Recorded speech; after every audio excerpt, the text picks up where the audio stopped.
बिस्मिल्लाहिर्रहमानिर्रहीम। अस्सलाम वालेकुम वरहमतुल्लाहि वबरकातुहू।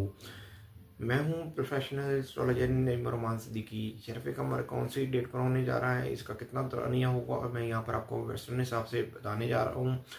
दुआओं की कबूलियत का ये एक ख़ास वक्त है। अगर आप पाकिस्तान से बाहर हैं तो पाकिस्तान के टाइम के मुताबिक टाइम को मिला लें और ये देख लें कि आपकी कंट्री में ये वक्त कब शुरू होगा।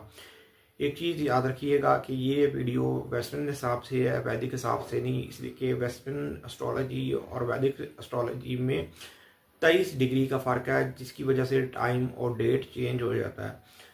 टाइम और डेट नोट कर लें। डेट 3 मार्च 2025 की ये डेट है। टाइम है 6:53 PM का ये वक्त है जिस वक्त ये टाइम शुरू होगा, और 3 मार्च की डेट होगी 8:31 PM पर ये वक्त ख़त्म हो जाएगा।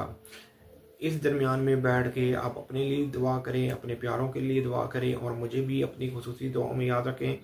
अगर कोई एग्रीमेंट वगैरह करना है, या कोई चीज़ सेल परचेज करनी है, या कोई नया कपड़ा ख़रीदना है, या कोई कारोबार शुरू करना है, तो इस टाइम पर करके देखें, 100% बेहतर रिजल्ट मिलेगा। उम्मीद ये करता हूँ मेरी ये वीडियो आप लोगों को बहुत पसंद आई होगी। मेरी इस वीडियो को शेयर, लाइक, कमेंट और मेरे चैनल को सब्सक्राइब करना ना भूलिएगा। अल्लाह हाफिज़।